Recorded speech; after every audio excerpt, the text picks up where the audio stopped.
And you listen to Nihal live on the BBC Asian Network. Should we ban people who have extreme views from being able to speak to us via the TV, via radio or via the internet? Is that going to help? Mo Ansar is a social commentator and joins me now as a guest. Good morning, Mohammed. Morning, Nihal.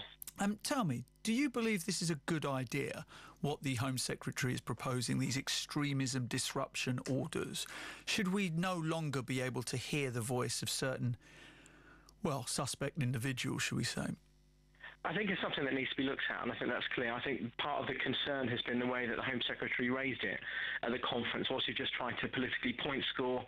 I think people are also raising questions about, are we going to see a return to Douglas Hurd's 1988 banning, which effectively, I mean, although it affected a number of groups, effectively it targeted Sinn Féin and Gerry Adams. And we had voiceover experts who were having to mimic his every word. And anybody who's been around long enough who remembers that from the 80s saw it was an absolute farce in the end. Yes. So are we going to have people like Anjem Choudary, as he has been this week, as soon as he came out of prison, I think he gave an interview on Fox News. I think that was his first interview. So we live in a globalised environment as well now, so people are able to share their views on social media, across the internet, you know, in different areas of broadcasting. I think there are probably three main areas that we need to look at. Firstly, the government has to be very, very clear on the groups that it prescribes. Now, there's been a big argument of late about whether the English Defence League should have been prescribed. If we're going to prescribe hate groups like Anjem Chowdary's Al Muhajiroon and some of the others, why not the EDL? Why not Britain First? Yeah, so I think that's one argument, because I think there has been fair criticism that either the government's been complacent when it comes to far right, nationalist or even neo-Nazi groups that they maybe haven't banned.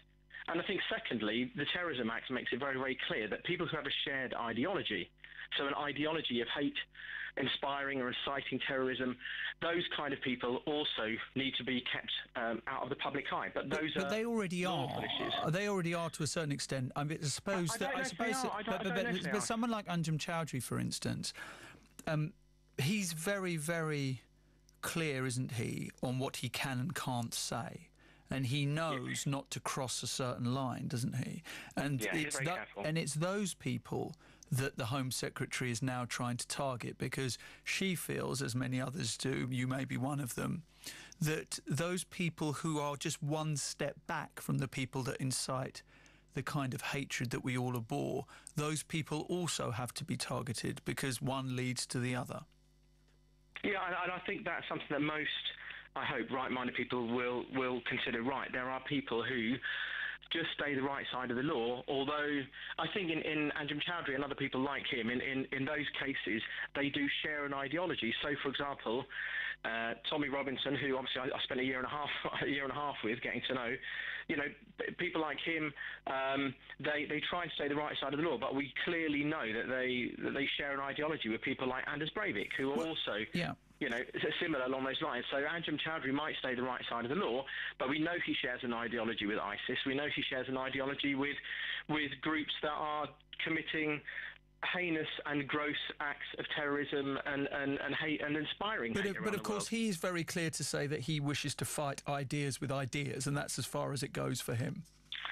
Yeah, how do you? This is my one area sorry to interrupt. This is my one area of weakness, which is that at my heart, I think I try to be anyway, as libertarian as possible, keeping within the limits of the law. Now, even Article 10 of the European Human Rights Act, which talks about freedom of expression, and it supports freedom of expression in areas of politics, art, which is really important, or commercial expression, but it puts limits under Section 10.2, and it says things like, I think, national security, public safety, disorder, crime, but an interesting one there is morality.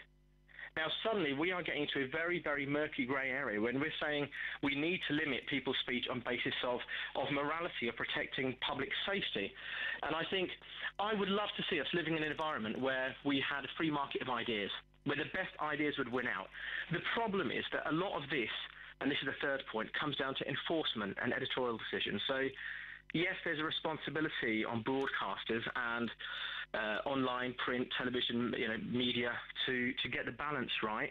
But we know that balance is put in the hands of human beings, and human beings often are subject to their biases and their prejudices. We don't always get it right. But at the same, and we do make mistakes as well. But I suppose it's in broadcasting. But Mohammed, it's in the ear of the beholder, isn't it? Because some people's extreme views are not that extreme to others. And the problem, I suppose, with this legislation is that if there is enough ambiguity in it, the net is cast too wide. Yeah, I think you're absolutely right there. I think the great concern for people in society, for people who work in journalism or broadcast media, or people who agree ideologically that we have this free market of ideas, is a slippery slope. First they came for the Anjem Chowdhuries, the next day they came for us. And I think often in society, we live in a global environment where there are conflicts everywhere. And in society, we can sometimes get a bit hysterical about things. And if we end up having trial by mob and trial by hysteria, are we going to see that net being cast too wide? Are we going to see a slippery slope? It's quite right. But I think that the issue you raise is important, though, which is that there needs to be some kind of standard. There needs to be some kind of measure. But we need to tread very, very carefully, because we've got the dreams of our democracy. We've got the dreams of liberalism and having a liberal, open, free lifestyle where we can debate one another, where we can critically enter into dialogue. Everyone has to play by the rules, though. And I think the minute you start inciting hatred, the minute you start inciting violence or espousing an ideology which reasonably believed can lead to those things.